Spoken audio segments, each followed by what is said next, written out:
Do you support the teaching of what she calls accepted science, including evolution, and the science behind our changing climate, so our kids and state can compete in tech and science careers? That's a question from Leslie Dow on Facebook.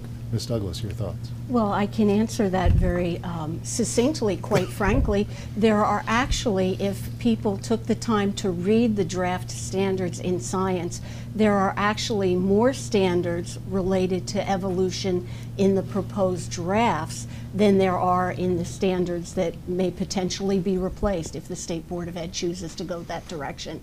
So my goal with the upgrade that we will do, or the revision that we will do on standards, is to make our children critical thinkers. Whatever the issue is in science, quite frankly, whatever the issue is in any area, our children should be brought information. They should be brought all sides of an argument. They should be taught how to weigh the validity of different sides of an argument and be able to use scientific information. As a matter of fact, under some of the new standards, they actually want to remove the scientific method, and that's appalling to me. Mr. Gelbart, your thoughts on science standards in our schools? Yeah, so we were asked this question for the first time back last November of, do you support intelligent design being taught alongside evolution in science class? And I was the only one at that time to say that I absolutely do not support that, that science class should be only for science. And my competitors here on the stage have, I believe, except for Dr. Branch, have all backtracked at least. Thank you very much. I don't have to comment then. It's at least in whole, in part, or in whole. And I think I just want to be crystal clear to the voters that I have stood my ground on that. That is a really important issue for me, and I think it's very important we keep science only in the science classroom. Thank you. Ms. Livingston. Well, sitting on the governing board for Maricopa Community College, what I did is I went to Maricopa Community College science teachers. I went to high school science teachers. They're not a huge fan of the proposed standards. Why? It doesn't relate to what the child needs in community college or university.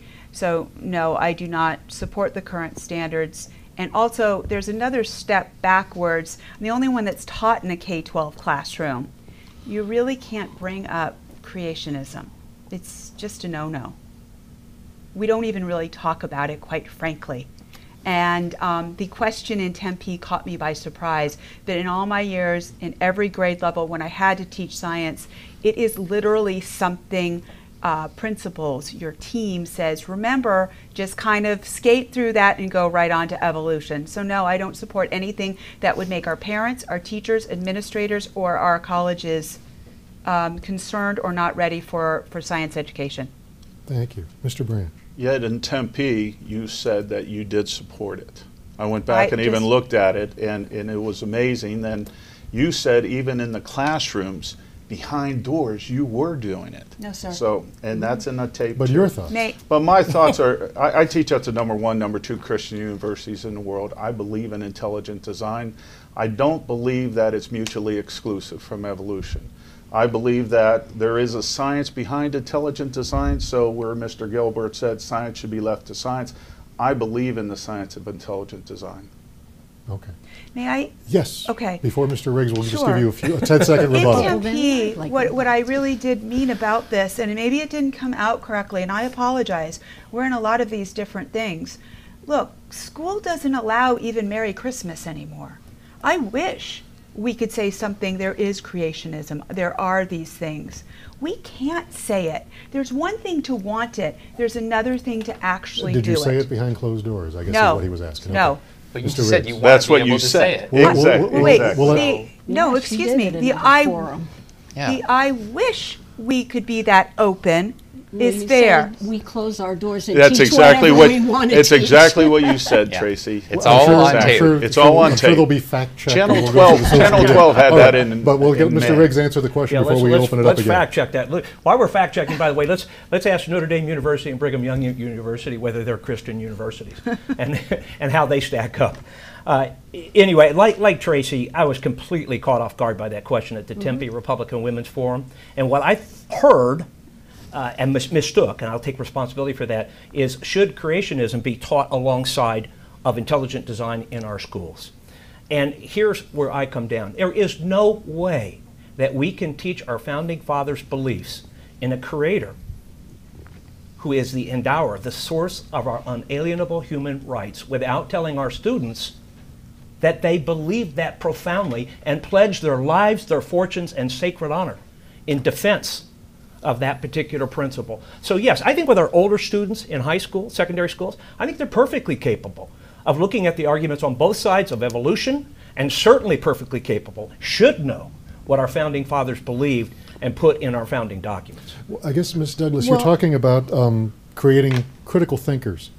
Is part of that creating critical thinkers giving them sort of a wide breadth of what is out there, including evolution all the way to intelligent design, including creationism, and letting them sort it out if they're old enough to handle it?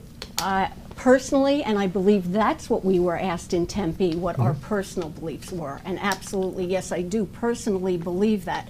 The courts have ruled very strongly, for whatever reason, perhaps judges rule that not only is creationism not allowed in our school, but intelligent design is not allowed in our schools. I vehemently disagree with that. I think we should be teaching. The tact we're taking in the current standards is that creation of the universe will be in world history, in our history standards, so that our students can learn the beliefs of all the different value systems. And one additional comment, if I may, Mrs. Livingston spoke to how the teachers hate these standards. Well, these teachers were created virtually, not exclusively, there were some minor edits done, but they were created by our teachers in Arizona, so I would like to think they probably do support them. The creationary theory of standards. Mr. Gelbart, why do you think that, why do you think that creationism and this mindset should not be the subject of schools in a science class? Because it's not science. I think if we want to expose kids and teach them about creationism and intelligent design from a historical perspective of cultures where this has been an important belief and its role in the history of the United States, I have no issue with that at all. And but who would decide what is science, what's history, what's out there? How do you decide what is Well, it would end up science? going to the state board for a vote. The standards. And you disagree with it not being science. You think that intelligent design, you mentioned intelligent design is a science.